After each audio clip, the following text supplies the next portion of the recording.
हरे कृष्णा प्रभु जी नमस्ते। तो आज हम जगन्नाथ जी के बारे में थोड़ी चर्चा करेंगे। उनकी महिमा का लीला का रसास्वादन करेंगे और देखेंगे कि उससे हमको क्या शिक्षाएं मिलती है। तो आप लोगों ने चार धाम का नाम सुना होगा। हमारे चार धाम है, रामेश्वर है, बद्रीनाथ जी हैं, द्वारका जी हैं और जगन्नाथ जी। तो ऐसा कहा जाता है कि भगवान रामेश्वर जी में स्नान करते हैं, द्वारका धाम में शयन करते हैं और अपना श्रृंगार करते हैं, बद्रीनाथ जी में भगवान ध्यान लगाते हैं और जगन्नाथपुरी में भगवान वो ग्रहण करते हैं। तो ये जगन्नाथपुरी बहुत ही अद्भुत धाम है। It's very mysterious place. बहुत सी अद्भुत चीज़ें हैं इसके अंदर। आप में से कुछ भक्त लोग गए जो जगन्नाथपुर? कौन कौन से भक्त हैं? सभी भक्त हैं। बहुत ही अद्भुत धाम है। इसके बारे में बहुत सारी अद्भुत चीज़ें आप लोगों ने सुना भी होगा कि जो सबसे अद्भुत चीज़ है कि जो भगवान की जो पताका है, ध्वज है, वो हवा के विपरीत दिशा में जाते हैं और वो पताका उस दिन में ये पर चूर होती है, उसे बदला जाता है। तकरीबन 5 बजे करीब ये उत्सव मनाया जाता है और ये उत्सव जो हमको मालूम पड़ा कि तकरीबन 2000 साल पहले शुरू हुआ था। और ऐसा कहा जाता है कि अगर किसी दिन पताका नहीं बदली गई किसी भी कारण से, तो कहते हैं कि 19 साल के लिए मंदिर को बंद रखना होगा। इसका कारण क्या है मालूम नहीं, लेकिन ऐसी ही कथा है, वहाँ पे कहा जाता है।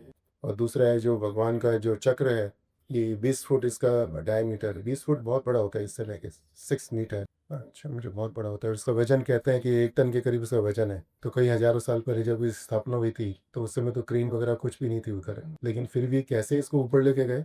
और ऊपर जगन्नाथपुरी का जो मंदिर है उसकी हाइट आपको मालूम है कि तकरीबन आप ये समझिए 45 मंजिल बिल्डिंग, 45 स्टोरी बिल्डिंग, तकरीबन 200 फुट इसकी हाइट है मंदिर की। तो उतनी हाइट पर ये 1 टन का जितना हैवी चक्र को कैसे ऊपर लगे गए वो अभी भी लोगों को समझ में नहीं आता है।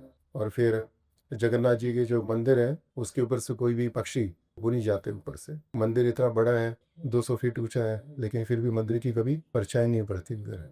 और इसके साथ साथ वहाँ पर जो भगवान के भोग बनता है, तो वहाँ पर अभी भी वो मिट्टी के पात्र में, कलश में उनका भोग बनता है।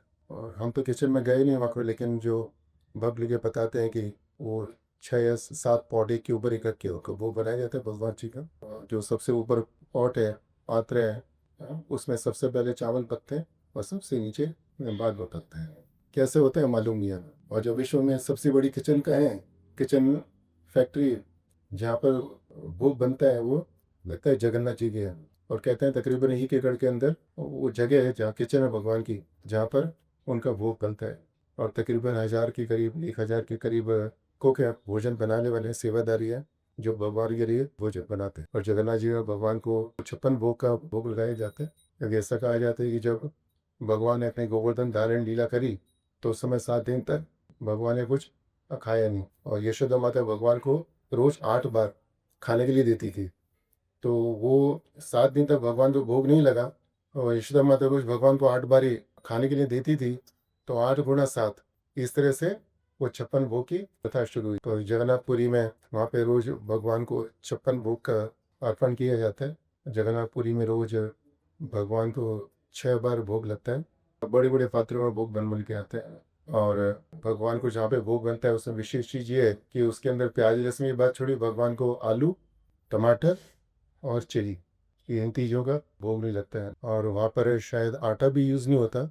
To the best of my knowledge भगवान के लिए हमने कभी चपाती नहीं देखी उधर। वहाँ पे खाजा बनता है भगवान जो विशेष प्रिय है, खाजे का भोग होता है भगवान को रोज। और सबसे विशेष बात है कि वहाँ पे लक्ष्मी देवी स्वयं भगवान के लिए भोग बनाती है। और ये जो भक्त लोग वहाँ पे भगवान की कोठी की सेवा करते हैं, वो लक्ष्मी देवी अदृश्य रूप से उनको गाइड करती है।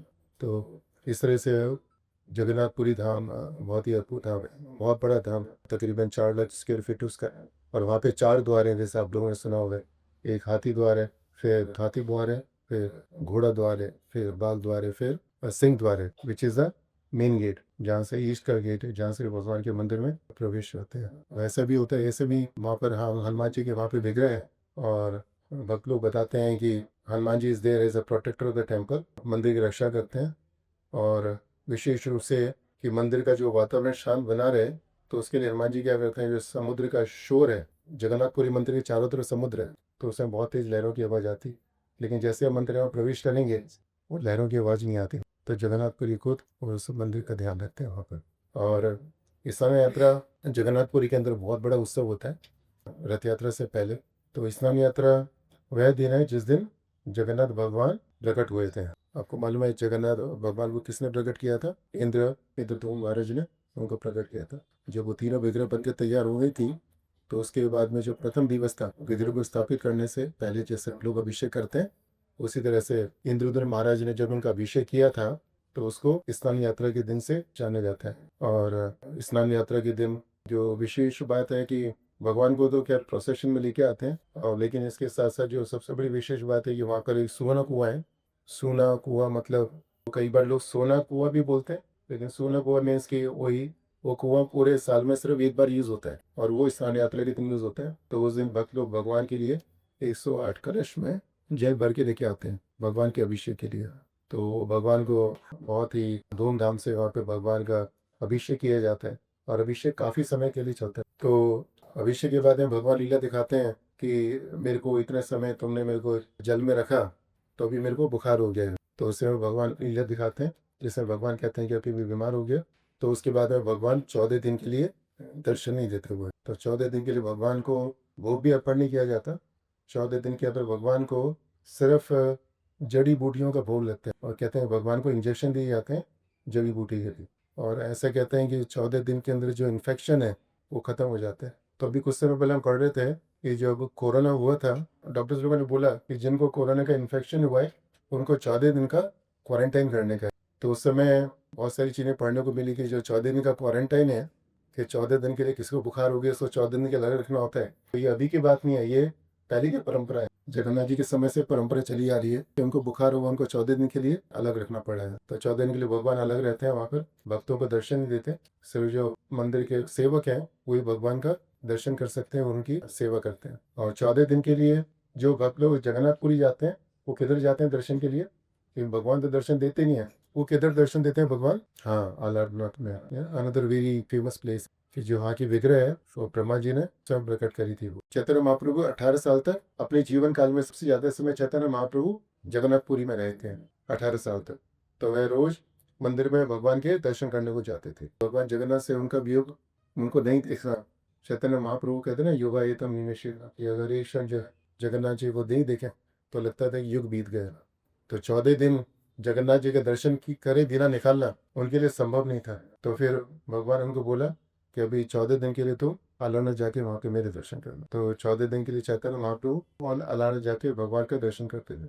और अलारनाथ के अंदर आपको एक विशेष चीज़ और भी आपको मालूम होगा कि एक बहुत बड़ी शिला है कि चैतन्य महाप्रभु वहाँ पर गए अलारनाथ में, उन्होंने प्रणाम किया तो चैतन्य महाप्रभु के हृदय में भगवान की विरह की इतनी ज्वाला थी कि उस अग्नि से इतना ताप था कि जो शिला थी वो पूरा मोम की तरह से पिघल गया। तो अभी वो शिला के दर्शन करेंगे तो आपको देखेंगे भगवान ने जब प्रणाम किया तो उनके मस्तिष्क के 2 हाथ के घुटनों के वो पूरे वहाँ पर अभी भी वो वहाँ पर चिन्ह है। तो बहुत ही सुंदर स्थान है अलारनाथ। तो इस तरह से 14 दिन के लिए भगवान दर्शन नहीं देखे। और भगवान का जब ये अभिषेक होता है उस समय भगवान का विशेष श्रृंगार होता है, उसको हाथी वेश श्रृंगार कहते हैं।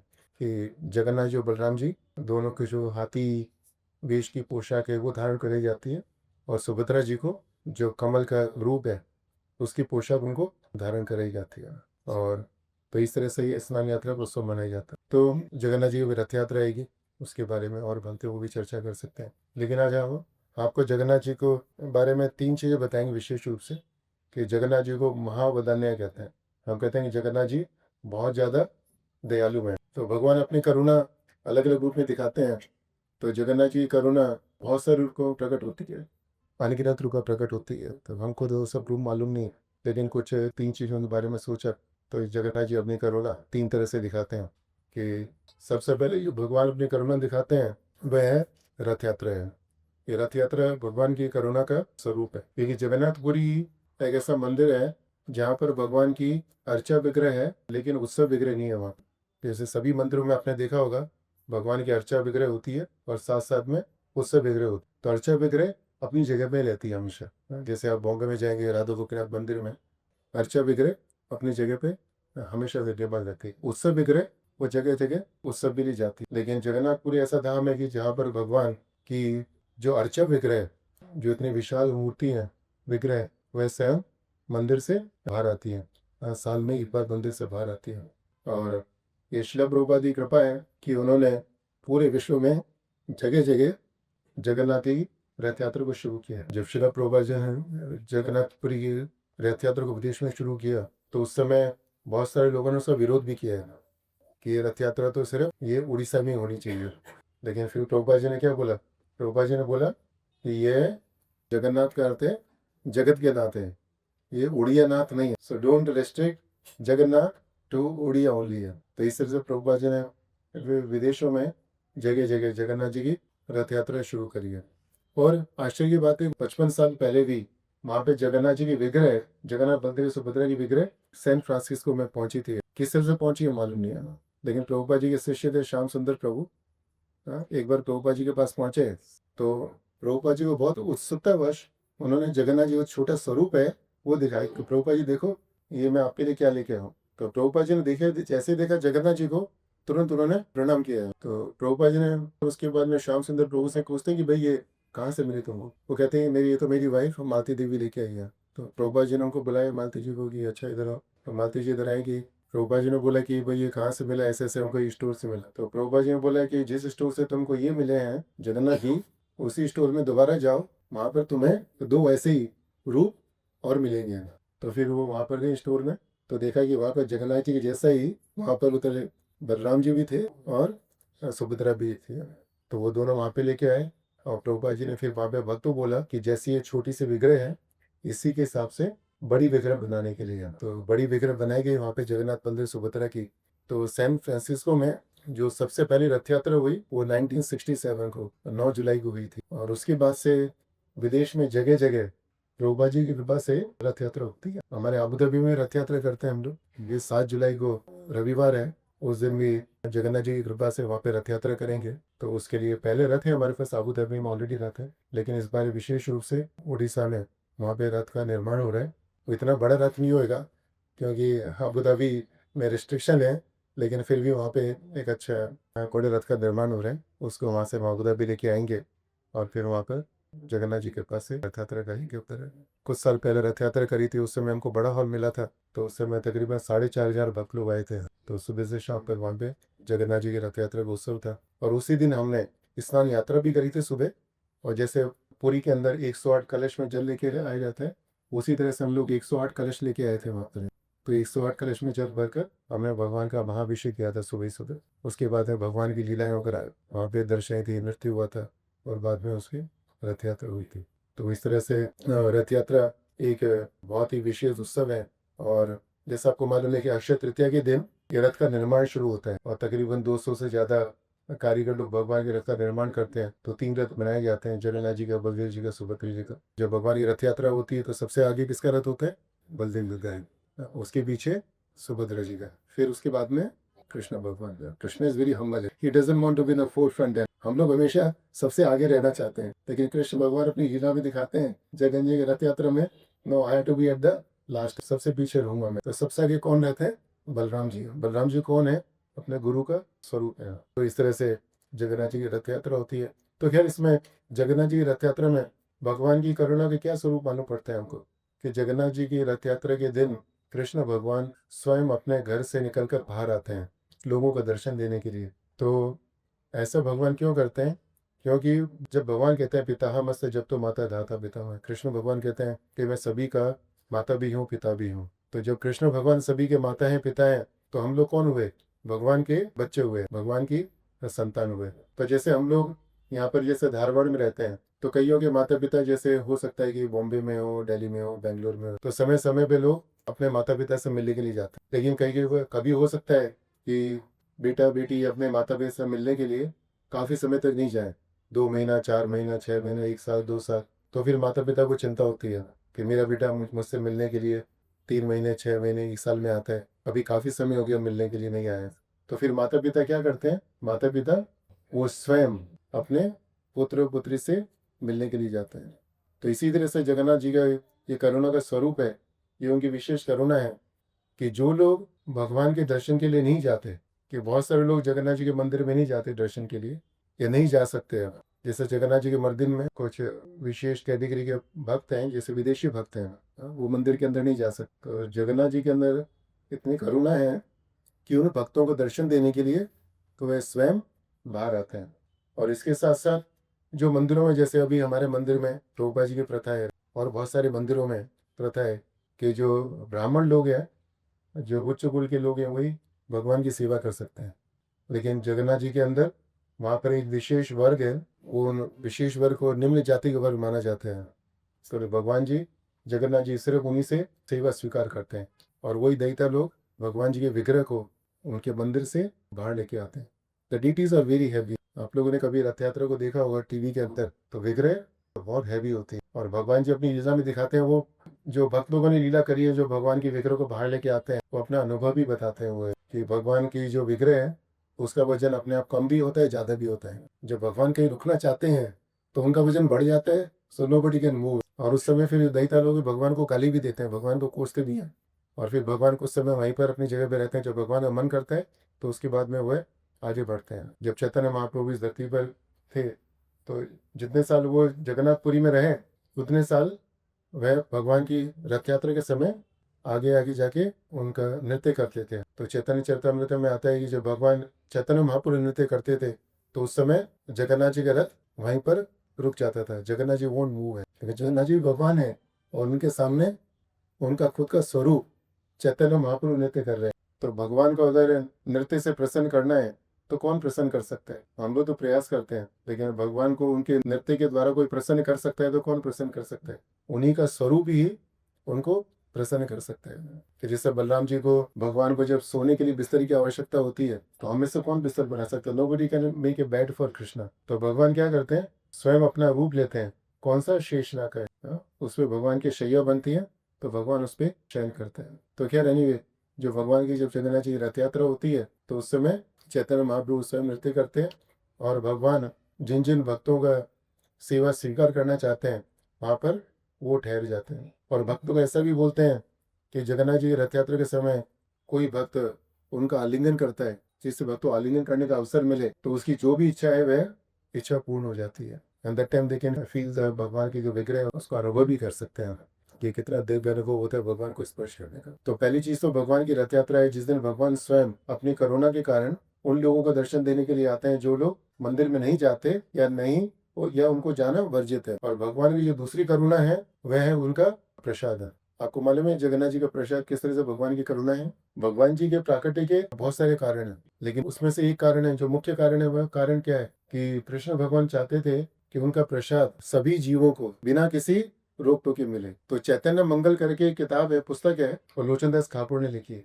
तो उसके अंदर बहुत सुंदर लीला दी गई है कि एक बार नारद मुनि भगवान के धाम में गए, और वहां पर उन्होंने लक्ष्मी जी की सेवा करी। तो लक्ष्मी जी बहुत प्रसन्न हुई, और जब नारद मुनि देखा लक्ष्मी जी प्रसन्न है, तो बोले कि माता मुझे आपसे कुछ चाहिए। तो लक्ष्मी जी ने बोला बेटा ठीक है, क्या चाहिए तुम्हें? तो नारद मुनि ने कहा कि मुझे भगवान का प्रसाद चाहिए। तो लक्ष्मी जी सोच में पड़ गई। तब नारद मुनि ने कहा कि माता आप सोच में क्यों पड़ गई? कहते हैं कि अभी कुछ दिन पहले ही प्रभु ने बोला है कि मेरा प्रसाद कुछ दिनों तक किसी को नहीं देने का। अभी तुमने प्रसाद मांगा, तुमको प्रसाद कैसे? तो नारद मुनि ने कहा कि भाई माता, अभी तो आपने वचन दिया, आप भी कुछ उपाय करो। तो लक्ष्मी जी भगवान को भोग सर्व करने के लिए गए, भोग अर्पण किया, लेकिन भगवान देखते हैं आज लक्ष्मी जी खुश नहीं है। तो भगवान कहते हैं कि माता आज तुमको क्या हुआ, आज तुम खुश क्यों नहीं हो? तो उस समय लक्ष्मी जी कहते हैं कि भगवान ऐसे ऐसी दुविधा है, आपने मना किया किसी को प्रसाद देने के लिए, और यहाँ पर आपका परम भक्त है, उनको प्रसाद देने का वचन दे चुके हैं। और भगवान ने कहा कि कोई बात नहीं, तुमने वचन दिया है तो तुम्हारा वचन पूर्ण होगा, तो तुम as an exception Narad ji को जाके मेरा प्रसाद दे दो। तो लक्ष्मी जी गई, उन्होंने नारद जी को प्रसाद दिया। तो जैसे नारद जी ने प्रसाद ग्रहण किया, immediately he was in ecstasy, बहुत ज़्यादा उनको एक्सटेसी हुई। क्योंकि हम देखते हैं कि जैसे अगर मंदिर जाते हैं, मंदिर का प्रसाद है, उस प्रसाद के लिए हम लोग लड़ते हैं। कोई व्यक्ति अगर मालूम पड़े तिरुपति बालाजी से प्रसाद लेके आए, हमको कितनी उत्सुकता होती है, we are so eager to have that prasad. वो तो ट्रांसीडेंटल है, ये यहाँ के तिरुपति मंदिर का प्रसाद ट्रांसीडेंटल है। और वो सोचिए जो भगवान ने अपने धाम में स्वयं भोग धरा हो, और वो भी लक्ष्मी जी ने जिसका स्पर्श किया हो, वो प्रसाद किसी के हाथ में आए और वो उसको धारण करे, तो कितना दिव्य अनुभव होगा। तो नारद जी ने जैसे ही वो प्रसाद मुख में धारण किया, तो he was in full ecstasy, और वो उन्माद व नृत्य थी भैया, कि जैसे पागल व्यक्ति होते उस तरह से नृत्य करना शुरू किया। और नृत्य करते करते वो कहाँ पहुंचे हुए? शिव जी के धाम में पहुंचे। और शिवजी ने देखा कि भाई इतने पागलों की तरह से नृत्य कर रहे हैं। उन्होंने उनको रोका और बोला कि भाई मुझे मालूम है कि you are always chanting holy name, मुझे मालूम है कि तुम भगवान के नाम का हमेशा जाप करते रहते हो और इसलिए तुम नृत्य भी करते हो, लेकिन आज तुम्हारा जो नृत्य है टुडे इज़ वेरी स्पेशल, आज तो बहुत स्पेशल है। क्या बात है? तो कहते हैं कि स्पेशल बात यह है कि मेरे को भगवान का प्रसाद मिला है। तो कहते हैं अच्छा तुमने प्रसाद लिया, मेरे लिए प्रसाद कहाँ है? तो नारद मुनि वो उनका मुंह देखने लगे। भाई शिव जी कहते हैं कि भाई आई एम योर ब्रदर, मैं तो तुम्हारा भाई हूँ, ऐसा कैसे हो सकता है? तुमने अकेले प्रसाद लिया, अपने भाई को भूल गए। तो नारद मुनि को संकोच हुआ। फिर नारद मुनि सोचते अपने हाथ को देखते हैं, वो उंगलियों पर निगाह पड़ती है तो देखते हैं उंगलियों को जब हाथ साफ करने के बाद में थोड़ा सा प्रसाद का कुछ कण बचाता है और कहते हैं भाई अभी तो मेरे पास कुछ नहीं, देखो ये है बस मेरी उंगली पर जो प्रसाद दे दिया। तो तुरंत शिव जी ने उसको मुख में लिया और वो चूंकि भगवान का दिव्य प्रसाद था तो उनको मुख, शिव जी जैसे उसके मुख में लिया उनको भी वही दिव्य आनंद का अनुभव हुआ कि जैसे नारद मुनि को हुआ। तो शिव जी ने भी ऐसे पागलों की तरह से नृत्य करना शुरू किया और करते करते वो है तांडव नृत्य करने लग गए। और जब तांडव नृत्य करना शुरू किया तो तांडव नृत्य से क्या होता है कि सृष्टि की प्रलय का समय होता है। तो देवी देवताओं को मालूम पड़ा कि अभी तो ये शिव जी जिस तरह से नृत्य कर रहे हैं ये तो सृष्टि का प्रलय हो जाएगा, लेकिन किसी के हिम्मत नहीं थी कि वो शिव जी के पास जाके उनको रोके, क्योंकि शिव जी की दृष्टि पड़े तो वो भस्म हो जाए आदमी। तो फिर सभी देवी देवता पार्वती के पास गए, उनसे प्रार्थना करी कि माता आप ही जाके प्रभु को रोक कर। तो पार्वती जी शिव जी के पास में गई, देखा तांडव नृत्य हो रहा है, बोली कि प्रभु आज ऐसा विशेष काम क्यों? तो बोले कि मैंने आज भगवान का प्रसाद लिया, उसके कारण मेरे को इतना एक्सटेसी हुआ कि उससे स्वयं ही बिना किसी प्रयास के ही ऐसा नृत्य हो रहा है। तो जब पार्वती जी को मालूम पड़ा कि ऐसे ऐसे शिव जी ने प्रसाद लिया तो बोली कि मेरा प्रसाद कहाँ है? तो वो कहते हैं कि इसके बारे में तो सोचा ही मैंने, थोड़ा सा बचा था। तो पार्वती जी कहती हैं ऐसे कैसे हो सकता है, मैं तो तुम्हारी अर्धांगिनी हूँ, how can you have the prasadam? और प्रसाद भी नहीं, वो प्रसाद का लक्ष्मी जी ने स्पर्श किया, फिर ब्रह्मा जी ने उसको लिया तो महामहा प्रसाद बन गया। पार्वती जी तो शिव जी का अर्धांगिनी है, उनका अधिकार है कि जो पति का उच्छिष्ट है उसको लेने का। तो पार्वती तो सती है, पतिव्रता है, बहुत क्रोध आया उनको। तो उनको इतना क्रोध आया कि उनके क्रोध से जो तीनों लोग हैं उनमें ज्वाला प्रकट होनी शुरू हो गई कि तीनों लोग, ऐसा समय आ गया तीनों लोग भस्म हो जाएंगे। तो फिर अब क्या करें? तो सभी देवी देवता भगवान के पास पहुंचे।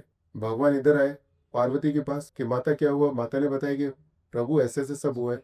तो भगवान ने बोले कि तुम चिंता मत करो, मैं तुम्हें कि जितना प्रसाद चाहिए मैं तुम्हें सब कुछ दूंगा, लेकिन तुम अपने क्रोध की अग्नि को शांत कर दो। तो उस समय पार्वती जी ने वर मांगा।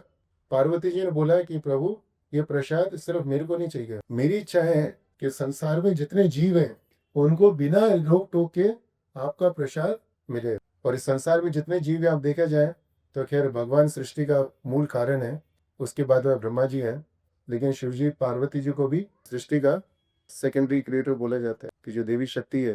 तो हम सब तो एक तरीके से जो हमारे पीछे देवी जी भी कारण है। तो देवी जी ने कहा कि ये सब मेरी संतान है, इन सबको बिना किसी रोक टोक के मेरा प्रसाद मिलना चाहिए। तो भगवान ने तथास्तु कहा और उसके बाद में जो पार्वती जी को वरदान दिया था उसको पूरा करने के लिए भगवान ने ये जगन्नाथपुरी में विशेष रूप लिया है। तो आप लोगों को मालूम होगा कि आप जगन्नाथपुरी मंदिर में जाते हैं तो मंदिर में जगन्नाथ जी से पहले किसको भोग लगता है?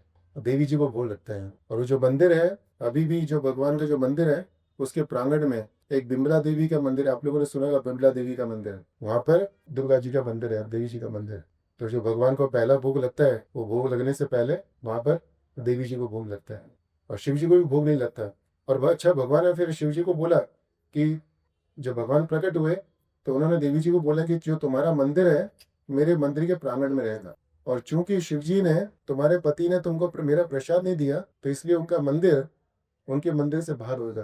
तो इसलिए शिव जी का मंदिर नहीं है वहाँ पे प्रांगण में, वो वहाँ पे प्रांगण से बाहर है। तो बिमला देवी का मंदिर मंदिर के अंदर ही है जो जगन्नाथ जी का मंदिर है।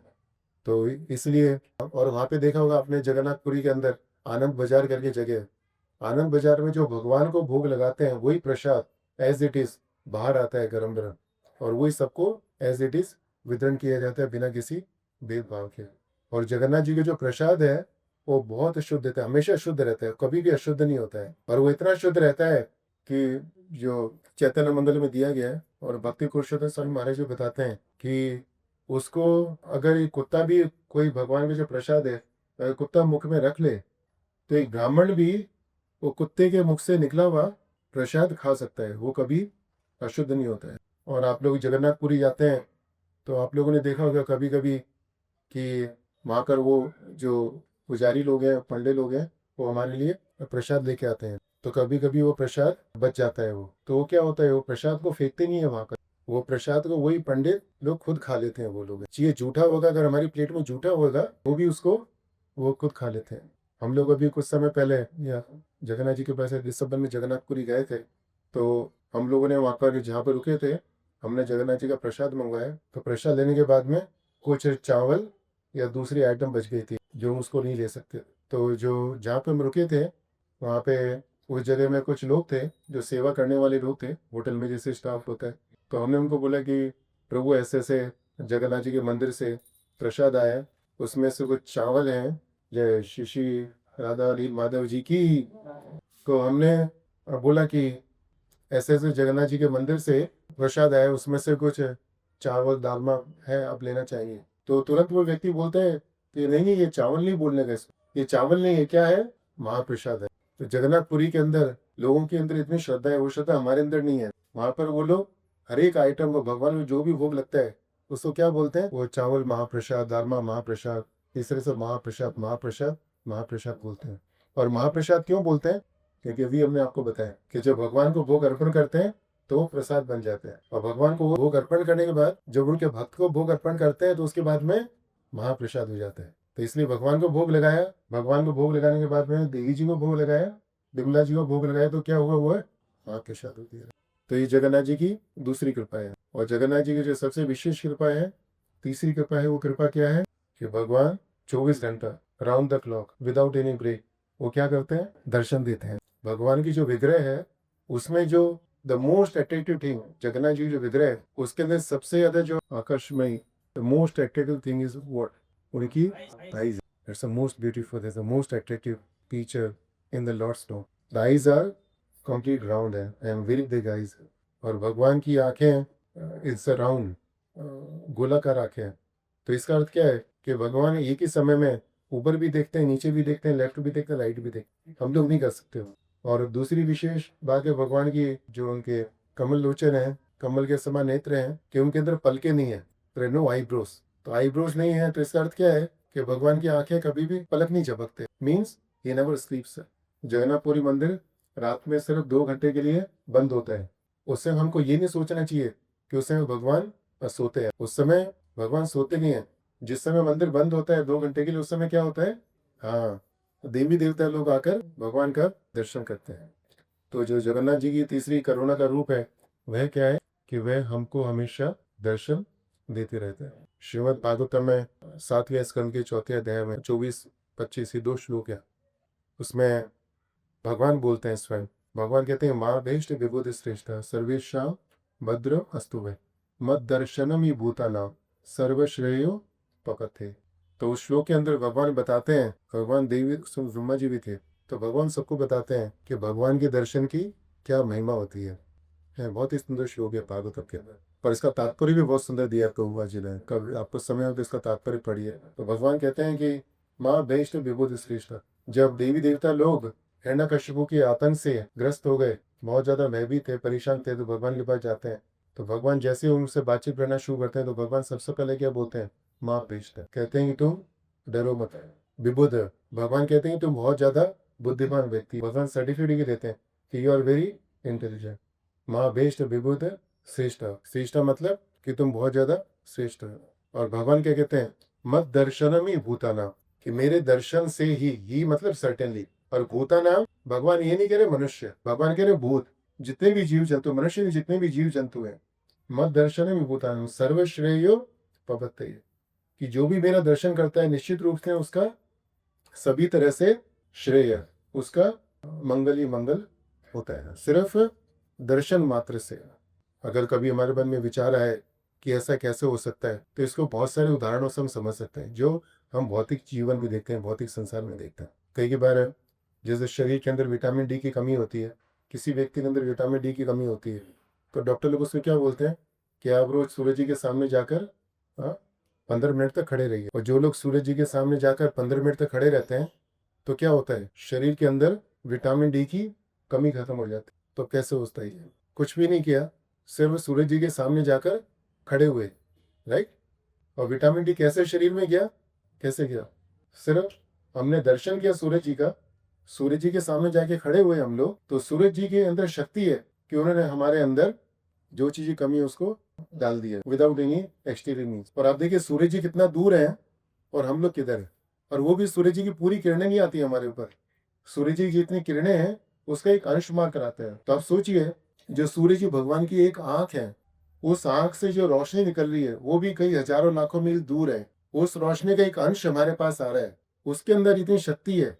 तो जब स्वयं भगवान है उनकी दृष्टि के अंदर कितनी शक्ति है। हमारे भगवद गीता के 5वें अध्याय के 26वें श्लोक में अंदर शिला प्रभुपाद जी ने एक श्लोक कोट किया है, उसके अंदर शिला प्रभुपाद जी कहते हैं कि दर्शन ध्यान संस्पर्शी मत्स्य कूर्म विहंगमः स्वानि अपत्यानि पुष्णन्ति तथाहम अपि पद्मजा। ये श्लोक हम सबको याद करना चाहिए, वेरी इंपॉर्टेंट वर्स। ये पद्म पुराण में दिया गया है और इसके अंदर कृष्ण भगवान क्या कहते हैं कि दर्शन ध्यान संस्पर्शी मत्स्य कूर्म विहंगमः।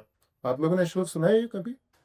सुना है तो, लेकिन इसका अर्थ देखिए, इट्स वेरी ब्यूटीफुल मीनिंग है। 3 चीजों के बारे में बताया गया है, मत्स्य कूर्म विहंगमः। मत्स्य होता है मछली, कूर्म कछुआ और विहंगमः पक्षी। तो ये तीनों अपने बच्चों को कैसे बड़ा करते हैं? तो विहंगमः पक्षी अपने बच्चों को कैसे बड़ा करते हैं? संस्पर्शीय, कि पक्षी मादा पक्षी अपने बच्चों को सिर्फ स्पर्श करती है, और सिर्फ स्पर्श मात्र से, कुछ खिलाती पिलाती नहीं है, सिर्फ स्पर्श मात्र करने से ही एक पक्षी के बच्चे बड़े हो जाते हैं। कछुआ अपने बच्चों को कैसे बड़ा करता है? ध्यान से। कछुआ सिर्फ बच्चे के ऊपर ध्यान करता है और उसके ध्यान मात्र से ही उसके बच्चे बड़े हो जाते हैं। और तीसरा है मत्स्य, है मछली। मछली अपने बच्चों को कैसे बड़ा करती है? दर्शन। श्लोक में ये बोलेगा ना पहले, दर्शन ध्यान संस्पर्श मत्स्य कूर्म विहंगमः स्वानि अपत्यानि। स्वानि मतलब अपने, अपत्यानि मतलब बच्चे। पुष्णन्ति, पुष्णन्ति का अर्थ है पोषण करना है। तो भगवान कहते हैं कि जिस तरह से एक पक्षी स्पर्श के द्वारा अपने बच्चों का पोषण करता है, जिस तरह से कछुआ ध्यान के द्वारा अपने बच्चों को पोषण करता है, जिस तरह से मछली सिर्फ देखने मात्र से अपने बच्चे को पोषण करती है, उसी तरह से तथा हम अपि पद्मजा, ब्रह्मा जी को बोल रहे हैं। पद्मजा किसका नाम है? ब्रह्मा जी का नाम है। कहता है उसी तरह से मैं अपने भक्तों का पोषण करता है। तो ये है भगवान की दृष्टि की महिमा, कि भगवान जो उनको देखते हैं तो उसका प्रभाव क्या होता है। जब कुरुक्षेत्र का युद्ध खत्म हो गया, उसके बाद में भगवान द्वारका को प्रस्थान करते हैं, उस समय कुंती महारानी भगवान को रोकने का प्रयास करती है। तो भगवान कहते हैं कि अभी तो कुरुक्षेत्र का युद्ध खत्म हो गया, तुम्हारा तुमको सब राजपाट मिल गया, तो अभी मेरी क्या आवश्यकता है अभी? तो कुंती कहती है नहीं नहीं भगवान, अभी जब तक आप थे आपके कारण ये सारा वैभव था, जो भी वैभव है अभी हस्तिनापुर में, ये आपके कारण है, आपकी वजह से। और उस समय कुंती देवी एक बहुत सुंदर श्लोक बोलती है।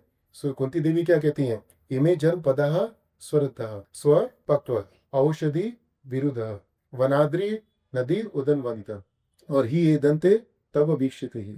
ये भी बहुत सुंदर श्लोक है, कुंती महारानी की स्तुति है उसके अंदर दिया गया है। हम लोगों ने विपदा संतुता शस्त्र दो श्लोक याद कर रखा है, लेकिन उसके साथ साथ हमको ये श्लोक भी याद करना चाहिए। इस श्लोक में हमको मालूम पड़ता है कि भगवान की जो दृष्टि है उसके अंदर क्या शक्ति है। कुंती महारानी कहती है कि इमे जन पदा श्रद्धा, कहती है इमे मतलब कि ये है, कि जन का मतलब इमे जन पदा, जन पदा का अर्थ है कि जो ये हस्तिनापुर के अंदर जो भी शहर और वो गांव है, स्वरता, ये जो फ्लोरिश हो रहे हैं, जो इनकी समृद्धि है और उसके कुछ धारण दे रही है, वो है सुपक्व। कितने सुपक्व मतलब बिल्कुल पके हुए फल हैं। औषधि मतलब हर्ब्स है। विरुद्ध, विरुद्ध का अर्थ होता है कि वेजिटेबल्स, फ्रूट्स, कि जो इतने पेड़ फलों से लदे हुए हैं। और वनाद्री, वनाद्री वन का होता है कि फॉरेस्ट, कि वन के अंदर इतने बड़े बड़े वृक्ष लताएं हैं। अद्री का होता है पर्वत, कि पर्वत के अंदर जो भी मिनरल्स हैं, नदी के अंदर पानी है, समुद्र के अंदर हीरे जवाहरात है, वो सब कैसे हैं? ही ये धनते तव वीक्षित ही है। ये किस कारण से? तव वीक्षित ही, वीक्षित का समझ में आपको? ईष्ट, वो कहती है सिर्फ आपकी दृष्टि के कारण है कि ये सब इतना फल फूल रहे हैं। क्यों फल फूल रहे हैं? क्यों? क्योंकि आपकी दृष्टि इनके ऊपर पड़ी है। तो ये भी हमको एक और उदाहरण देखने को मिलता है जिससे हमको मालूम पड़ता है कि भगवान की दृष्टि का क्या प्रभाव होता है। मया देशेन ही प्रकृति स्वेते सचराचर, भगवान कहते हैं ना कि मेरी मया अध्यक्षेण, कि मेरी अध्यक्षता में। अध्यक्षता का अर्थ क्या है? अक्षर, आंख है ना। सूयते सचराचर, मेरी अध्यक्षता में सारी सृष्टि ये काम करती है। और काम करने का ये अर्थ नहीं कि just it's a functioning, it means it's nourishing, it gives the nourishment to the living entity, to everybody. तो और इसके साथ साथ हम आपको एक उदाहरण और बताएंगे कि समझाने के लिए कि एक दृष्टि के अंदर कितनी शक्ति होती है। यू नीड एनीथिंग प्रभु? तो आपने गांधारी का नाम सुना होगा। तो गांधारी ने विवाह के बाद क्या किया? विवाह के बाद उन्होंने आंखों पे पट्टी बांध दी थी। क्यों? क्योंकि उन्होंने कहा कि जो भोग मेरे पति को नहीं मिला वो भोग मैं भी नहीं भोगूंगी। तो पूरे जीवन भर उसने आंखों पर पट्टी बांध के रखी है। और चूंकि वह पतिव्रता थी, सती थी, तो उसके अंदर बहुत शक्ति थी। तो कुरुक्षेत्र के युद्ध में एक समय ऐसा आया कि जब बिल्कुल निश्चित था कि अभी ये सभी कौरव मरेंगे, और सभी कौरवों में दुर्योधन मुख्य था। तो फिर गांधारी ने दुर्योधन को बोला कि बेटा आज रात को तू मेरे से मिलने के लिए आई। तो बोला ठीक है माँ, मिलने के लिए आऊंगा। तो गांधारी ने कहा मिलने के लिए आएगा, लेकिन एक चीज का ध्यान रखियो कि बिल्कुल नग्न आने का है तेरे को। तो दुर्योधन को सुन के कुछ विचित्र बात लगी, लेकिन बोला ठीक है माँ, रात को आऊंगा, मिलने के नग्न आऊंगा। इधर कृष्ण भगवान को मन पड़ा कि गांधारी ने ऐसे ऐसे दुर्योधन को बुलाया रात को, वो भी नग्न। तो इधर दुर्योधन नग्न होकर अपने शिविर से निकला और भगवान रास्ते में उसको मिलते हैं कि भाई कहाँ जा रहे हैं? तो माँ से मिलने के लिए जा रहा हूँ। ठीक है, माँ से मिलने के लिए जा रहे हैं, लेकिन ऐसे क्यों, बिल्कुल नग्न क्यों? तो कहते हैं माँ ने बोले कि नग्न आने का। तो ठीक है, माँ ने बोला है नग्न आने का, लेकिन थोड़ा सी तो सभ्यता होनी चाहिए, कम से कम कमर के ऊपर एक कपड़ा बांध लो। तो दुर्योधन ने कहा कि हाँ ये तो ठीक कह रहे हैं कृष्ण भगवान। तो उसने क्या करा, अपनी कमर पर एक कपड़ा बांध लिया हुआ और माँ के पास गया, गांधारी के पास गया। कहते कि माँ मैं आ गया। बोले आ गया? हाँ मैं आ गया। तो उस समय गांधारी ने पट्टी खोली अपनी आंखों से, और जैसे पट्टी खोली गांधारी को बहुत दुख हुआ, उससे बहुत दुख हुआ। और कहती कि बेटा तूने क्या किया? क्या किया माँ?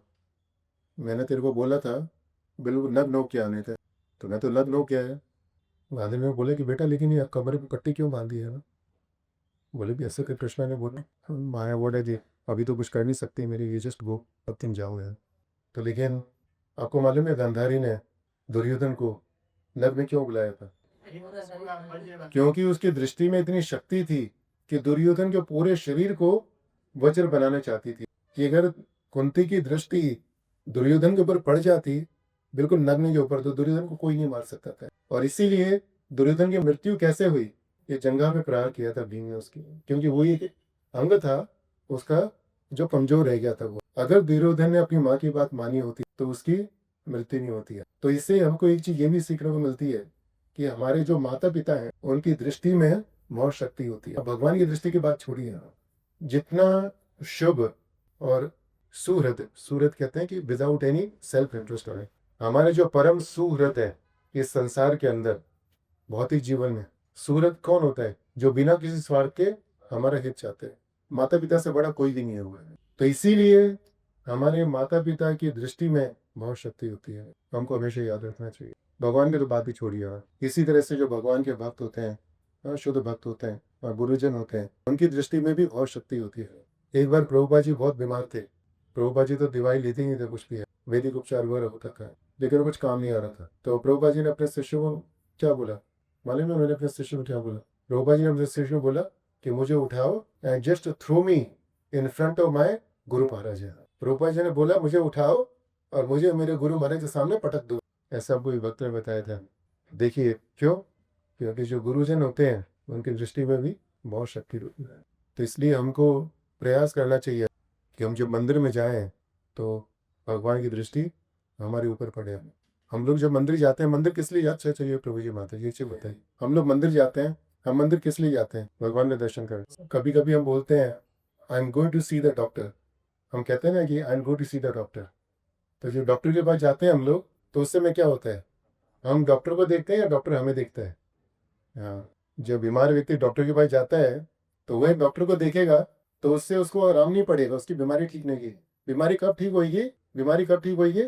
जब डॉक्टर उसको देखेगा। तो इसीलिए जब हम भगवान के मंदिर में जाते हैं तो हमको भगवान से क्या प्रार्थना करनी चाहिए? कृपा कृपा दृष्टि वृष्टि आदि दीनम बतानो। दामोदर अष्टकम के अंदर एक लाइन आती है, कृपा दृष्टि वृष्टि आदि दीनम बताना। तो उस समय सत्यव्रत मुनि भगवान से क्या प्रार्थना कर रहे हैं? कृपा दृष्टि वृष्टि और होते डाल रहे हैं कि मेरे ऊपर अपनी कृपा दृष्टि डालो। तो जब भगवान के मंदिर में जाते हैं तो हमको भगवान से क्या प्रार्थना करनी चाहिए कि अपनी कृपा दृष्टि हमारे ऊपर डालो, क्योंकि जब भगवान की कृपा दृष्टि हमारे ऊपर होगी तब हमको आराम पड़ेगा, ना कि हम भगवान को देखेंगे तो उससे आराम पड़ेगा। हमारे अंदर तो देखने की शक्ति नहीं है। हम मंदिर में जाते हैं, देख के भी भगवान को नहीं देखते हम लोग। आपके घर में भगवान की बहुत सारी पिक्चर है। अगर मैं आपसे बोलूं कि कोई एक पिक्चर के रूप का वर्णन करिए, आप में से कौन भक्त उसका वर्णन कर पाएगा? आप में से बहुत सारे भक्त लोग, मैं भी गया हूँ, जगन्नाथपुरी के मंदिर दर्शन करने गए।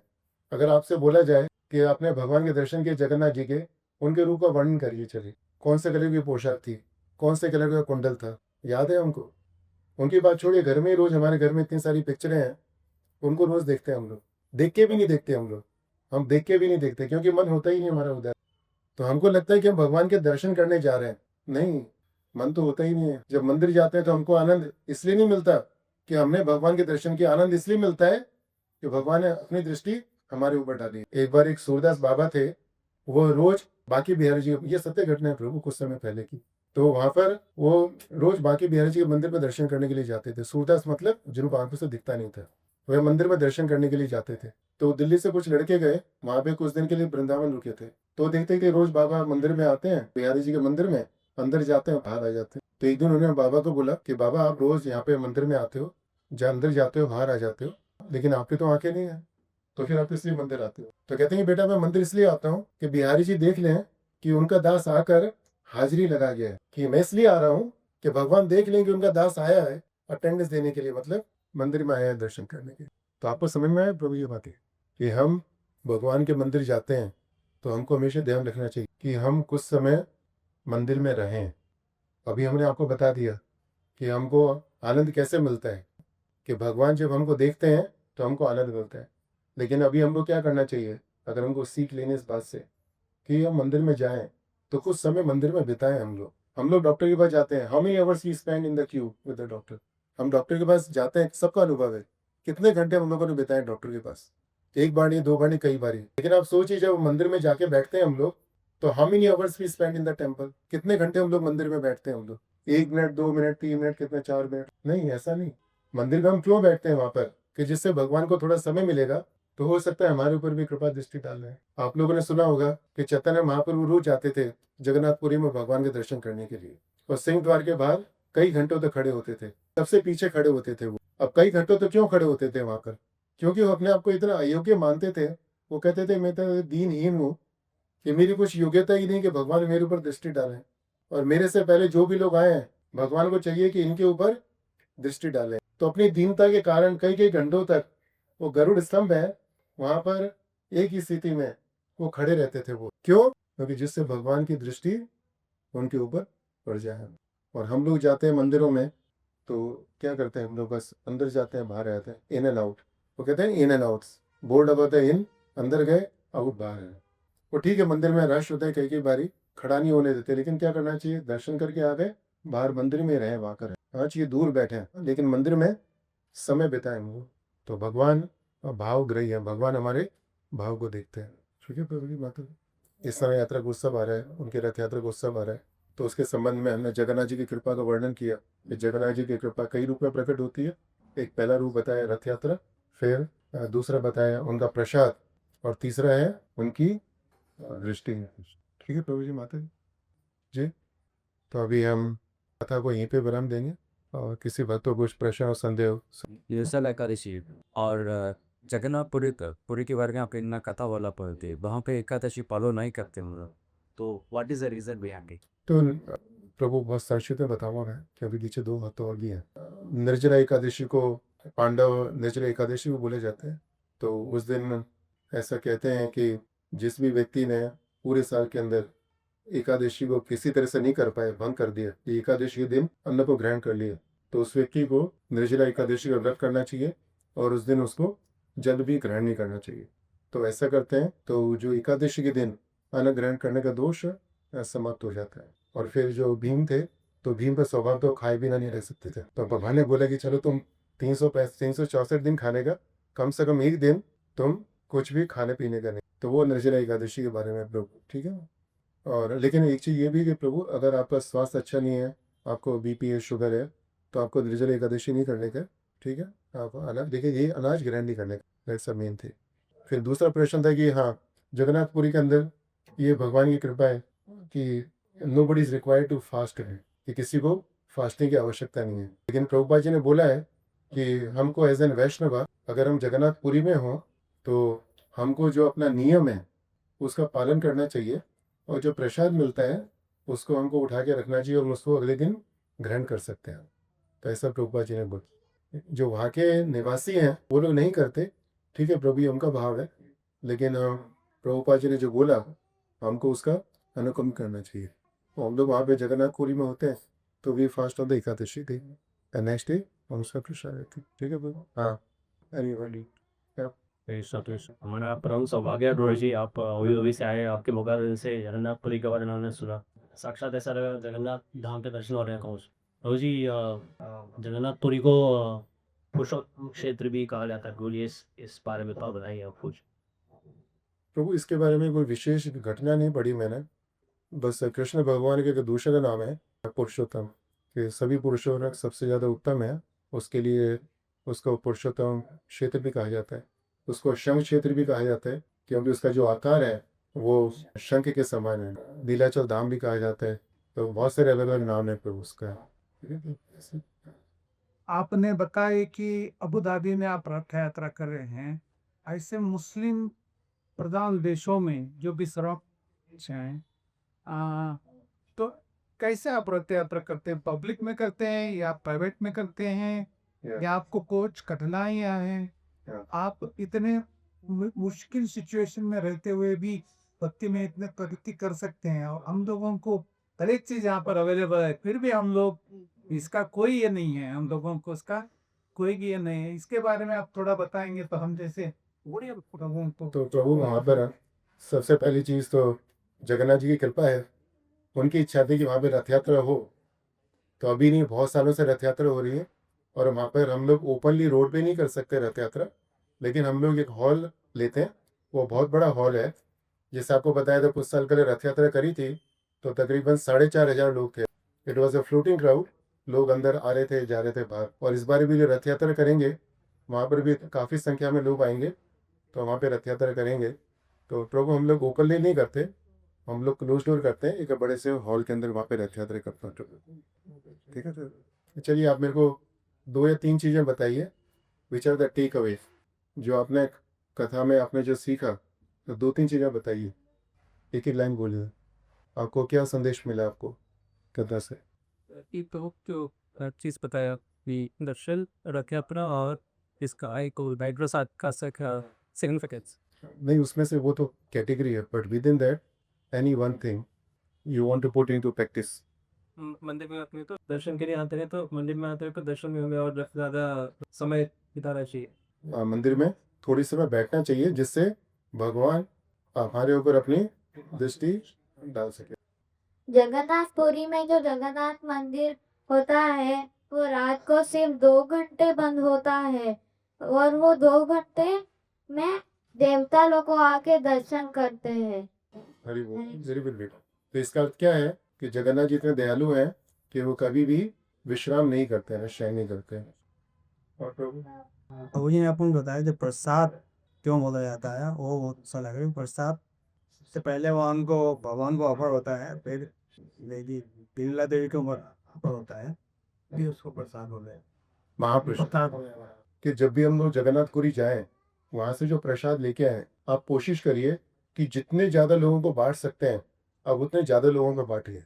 आप इतने बड़े बड़े बैग भर भर के लेके आइए, खाजे का प्रसाद होता है ना प्रभु, लेके आइए उसको, और जितने लोगों को दे सकते हैं आप दीजिए। सी, जब कृष्ण भगवान आए थे उन्होंने क्या बोला, सर्व धर्मान परित्यज्य मामेकम शरणम, सब धर्मों को छोड़िए मेरी शरण है। Very difficult. चैतन्य महाप्रभु आए, उन्होंने बोला ये सब छोड़ो है। What you do, simply chant Hare Krishna Hare Krishna Hare Krishna Krishna Krishna Hare Hare, Hare Ram Ram Ram Hare. Chaitanya Mahaprabhu बोले कि ये सब धर्म वरम ये सब छोड़ो, सिर्फ मेरे नाम पर जाओ। जब जगन्नाथ जी का अवतार हुआ तो उन्होंने क्या करा, किस रूप में बांटते हैं अपनी कृपा को, प्रसाद के रूप में। इसीलिए जगन्नाथ जी को महावदान्य सबसे ज्यादा दयालु अवतार मानते हैं। क्यों? सर्वधर्म परित्यज्य कौन करेगा? कोई नहीं करेगा, राइट? बहुत कम लोग करेंगे। किसी को जप करने के लिए बोलो, करेगा नहीं करेगा मालूम नहीं, लेकिन प्रसाद के लिए कौन मना करेगा? तो इसीलिए जब भी हम जगन्नाथ जी से आते हैं तो देखिए ये prasad not only for the devotees, give to each and everybody, Muslim हो, क्रिश्चियन हो, सफाई का कोई भी हो, इवन जो कुत्ता भी दिखे उसको भी देने का, क्योंकि पार्वती जी की यही इच्छा थी। भगवान ने वरदान भी दिया है, तो उस इच्छा को पूरा करने के लिए, वरदान को सत्य करने के लिए भगवान ने ये रूप लिया है, ठीक है। हाँ, तो ये करना चाहिए। जय श्री श्री राधा नील माधव जी की, श्री श्री प्रहलाद नरसिंहदेव भगवान की जय, श्री श्री गौरनिताय जी की जय, तुलसी महारानी की जय, वृंदावन गोस्वामी की जय, श्रील प्रभुपाद की जय, श्रील गुरुदेव की जय, समस्त भक्त वृंद की जय, नित्य गौर प्रेमानंदे।